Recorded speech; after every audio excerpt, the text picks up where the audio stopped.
પિતાનો આ સમયે આભાર માનતા સ્તવન કરતા તેના ચરણમાં તેમના આગ્રહમાં આપણે આવ્યા છે.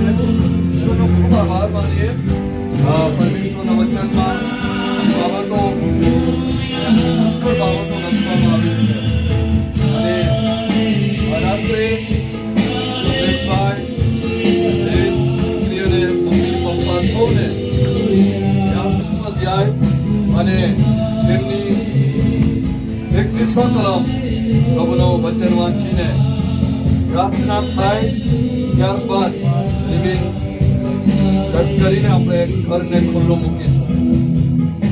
જેવો યહોવાથી ડરે છે, જેવો યહોવાથી ડરે છે અને તેના માર્ગમાં ચાલે છે, અને તેના માર્ગમાં ચાલે છે સર્વને ધન્ય છે. એવા તારે ધન્ય છે. તું તારે હાથે મહેનત કરીને ખાશે, તારે હાથે મહેનત કરીને ખાશે, સુખી થશે, તું સુખી થશે તારું કલ્યાણ થશે. અને તારું કલ્યાણ થશે. તારી સ્ત્રી તારા ઘરના અંતઃપુરમાં તારી સ્ત્રી તારા ઘરના અંતઃપુરમાં ફળવંત દ્રાક્ષા વેલાની જેવી થશે. ફળવંત દ્રાક્ષ વેલાના જેવી થશે. તારા છોકરા તારા છોકરા તારી મેજની આસપાસ તારી મેજની આજુબાજુ જૈતૂન વૃક્ષના રોપા જેવા થશે.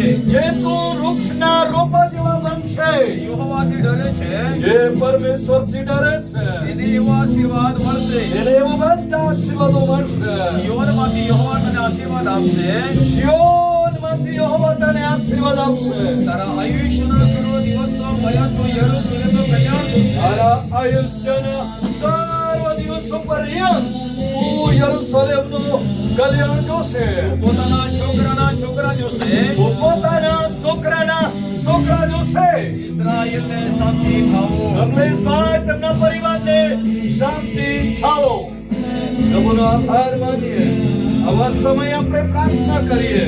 વિનંતી કરીશ મિસ્ટર સુમનભાઈ, જો પ્રાર્થનામાં દોરશે તો કરવાથી